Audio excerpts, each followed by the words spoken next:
most famous death in history is the death of Jesus of Nazareth. 2,000 years ago, in 1st century Jerusalem, he was crucified by the Romans. The Gospels tell us he was buried in a tomb. And 2 days later, Mary Magdalene, one of his closest disciples, found the tomb empty.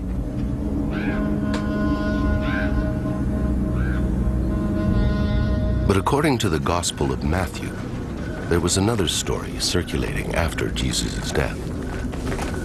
And though the Gospel calls it a lie, it was rumored that Jesus' disciples secretly took their master's body, presumably to give him a permanent burial. If this is true, according to 1st century burial practices in Jerusalem, Jesus' body would have been taken to a rock-hewn family tomb. Given that he was crucified for insurrection, the reburial would have been done in secret by his closest disciples. Jesus' body would have been shrouded and left to decompose. 1 year later, his disciples would have returned, this time joined by his family for the final burial ceremony. Mary, Jesus' mother, would have attended the ceremony. Mary Magdalene would also have been there. His brothers, Simon, Joseph, Judah, and James would have prepared Jesus' bones for the final burial, placing them in a limestone coffin called an ossuary.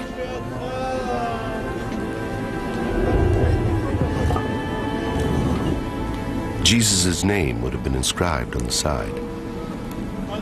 His ossuary would then have been placed in a niche in the inner chamber, sealed away forever, deep inside his family tomb.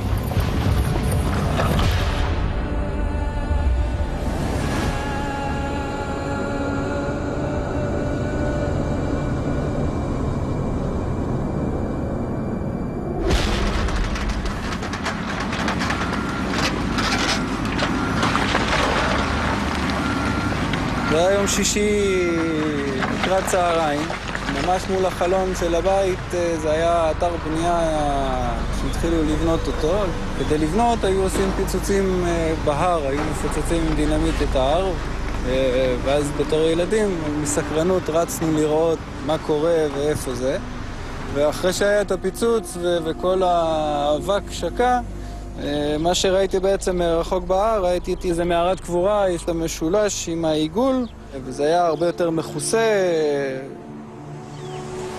In the spring of 1980, in Tel Piot, South Jerusalem, construction blasting exposed the entrance to a burial tomb. It was 2,000 years old. הבן שלי מגיע, הוא הגיע בריצה הביתה. אמא, הבונים רוצים להרוס מערת גבורה שמצאו. אז התחלתי להתקשר לכל מיני ארכיאולוגים שחיפשתי דרך הטלפון, וזה כמעט לא היה אף אחד. המשטרה כדי לעצור את הפיצוצים. העובדים הלכו הביתה, כי גם זה היה אחד. On the Sunday morning, under pressure from contractors, a team of archaeologists was called in to excavate. They had only 3 days before the tomb was to be sealed and cemented over. I could see this large slope with tractors and bulldozers and trucks trundling in different directions. And right in the center of this slope was this gaping hole, which turned out to be the entrance to the Tel Piot tomb.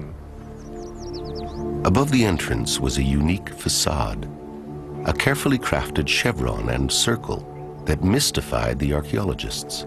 There's no doubt about it that those symbols which are on the facade of the Tel Piot tomb meant something.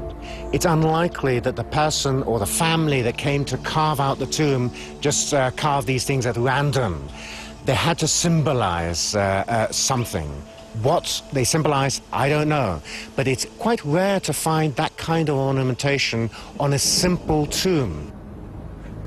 Shimon Gibson, a young surveyor at the time, was one of the first inside. It was his job to record the layout. It was great. It was very exciting. Me entering into the tomb, which has been cut into rock. It has a central chamber. It has arcosolia benches in the walls for the laying out of bodies. It has these loculi extending in different directions. It was incredibly important to get as much archaeological detail as possible onto plans. Gibson's detailed plan recorded every inch of the tomb's interior. Extending out from a large inner chamber were 6 deep cavities called loculi, or kochim in Hebrew. And inside these kochim, the archaeologists found 10 small limestone coffins, also called ossuaries. The ossuaries were quickly transferred to Jerusalem's Rockefeller Museum under the direction of the Israel Department of Antiquities.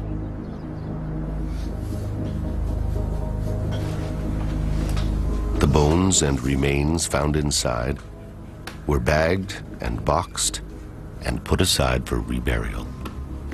Certain decisions were made by the Israel Antiquities Authority that they would heed to the requests of the ultra-Orthodox Jewish community in Jerusalem and give over bone material which had been analyzed and examined by anthropologists for reburial.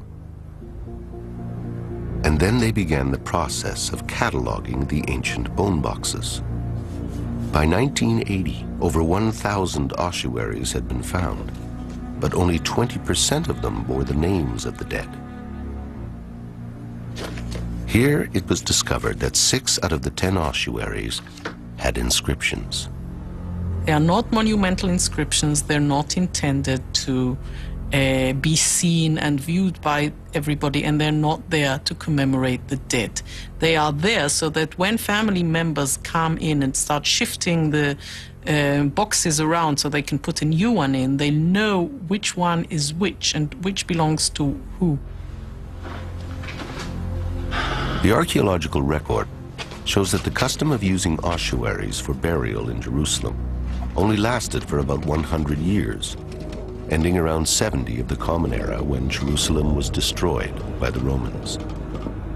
And so the discovery of inscriptions on stone coffins like these provide archaeologists with a catalog of names